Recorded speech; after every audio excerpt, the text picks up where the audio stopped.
তৃতীয় ধাপের চূড়ান্তভাবে সুপারিশপ্রাপ্ত ৬,৫৩১ জন শিক্ষক। আজকে আমরা এখানে ১১তম দিন আমরা আমাদের অবস্থান কর্মসূচিতে অনড় অবস্থানে আছি। আপনারা ইতিপূর্বে দেখে থাকবেন যে আমরা আমাদের উপরে পুলিশের ৩ দফা যে আক্রমণ করা হয়েছে, পুলিশ নির্দয়ভাবে আমাদের উপরে জল কামান, লাঠিচার্জ, টিয়ার গ্যাস, তারপর সাউন্ড গ্রেনেড সবকিছু প্রয়োগ করে যত ধরনের বল প্রয়োগ আছে আমাদের উপর করা হয়েছে। কিন্তু আমার কথা হচ্ছে, আমাদের দাবি ন্যায্য দাবি, আমাদের এটা অধিকার, সরকার কর্তৃক আমাদের এই অধিকার দেওয়া হয়েছে। এখন কেন সেটা ফিরিয়ে নেওয়া হবে? আর আমাদের উপরে কেন আজকে আমরা ১১তম দিন পর্যন্ত আমরা রাস্তায় অবস্থান করছি, রাজপথে অবস্থান করছি?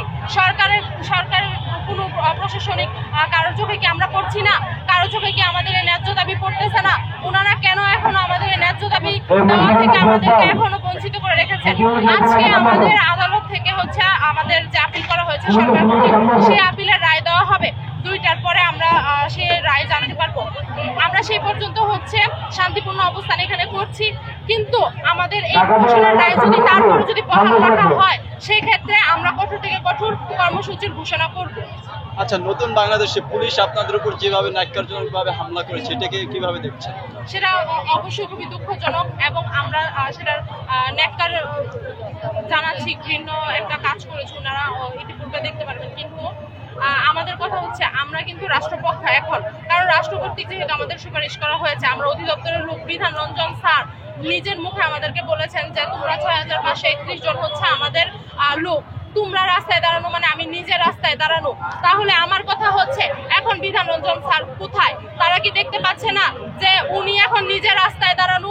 আমরা ৬,৫৩১ জন সুপারিশকৃত, ওনারা আমাদের সুপারিশ করেছেন, ওনারা আমাদের শিক্ষক পদবি দিয়েছেন, আমাদের সম্মান দিয়েছেন। সেই সম্মান এখন ওনারা কেন আমাদের সাথে চিনিমিনি খাচ্ছেন? আমাদেরকে কেন রাস্তায় হেনস্থা করা হচ্ছে?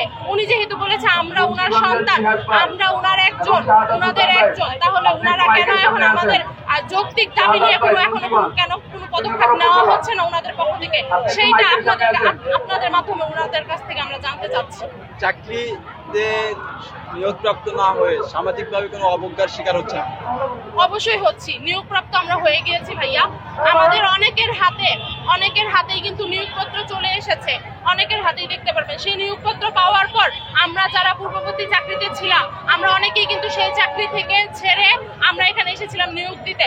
তারপরে কিন্তু আমরা এখনো নিয়োগ কিন্তু পাইনি। আমাদের প্রথম ধাপ, দ্বিতীয় ধাপ অলরেডি কিন্তু বিদ্যালয়ে ছাত্রদের সাথে আছে, কিন্তু আমরা এখনো বিদ্যালয়ে যোগদান করতে পারিনি। আমরা এখনো রাজপথে। কেন আমরা রাজপথে থাকবো? সমস্ত জায়গা থেকে সামাজিকভাবে আমরা হেনস্থা হচ্ছি, কারণ আমরা নিয়োগপ্রাপ্ত চূড়ান্তভাবে সুপারিশকৃত শিক্ষক। কোন বেসিসে, কিসের মাধ্যমে, কিসের বৈধতা নিয়ে হাইকোর্ট আমাদেরকে বাতিল ঘোষণা করলো তা আমরা জানতে চাই। তারা বলছে যে কোটা, আসলে আপনারা এটাকে কিভাবে দেখেন? আমরা কোটা না, আমরা 2023 সালের 14 জুন আমাদের প্রজ্ঞাপন দেওয়া হয়। সেই প্রজ্ঞাপন অনুযায়ী প্রথম ধাপ, দ্বিতীয় ধাপ 19 বিধিমালার অনুযায়ী প্রজ্ঞাপন দেওয়া হয়। প্রথম ধাপ, দ্বিতীয় ধাপ অলরেডি চাকরি করতেছে, তাহলে আমরা তৃতীয় ধাপ একই নিয়োগের হয়ে আমরা কিভাবে কোঠার হলাম? তাহলে তাদের কেন বাতিল করছে না? বিগত ফ্যাসিস্ট সরকার 15 বছরে যত নিয়োগ দিয়েছে তাদের কেন বাতিল করছে না? তাহলে আমাদের সাথে কেন এই প্রহসনের রায়? বিগত 15 বছরে যত ফ্যাসিস্ট সরকার আমাদের যত নিয়োগ হয়েছে সবাইকে বাতিল করে দেওয়া হোক, তাহলে আমরা এই রায় মেনে নিব।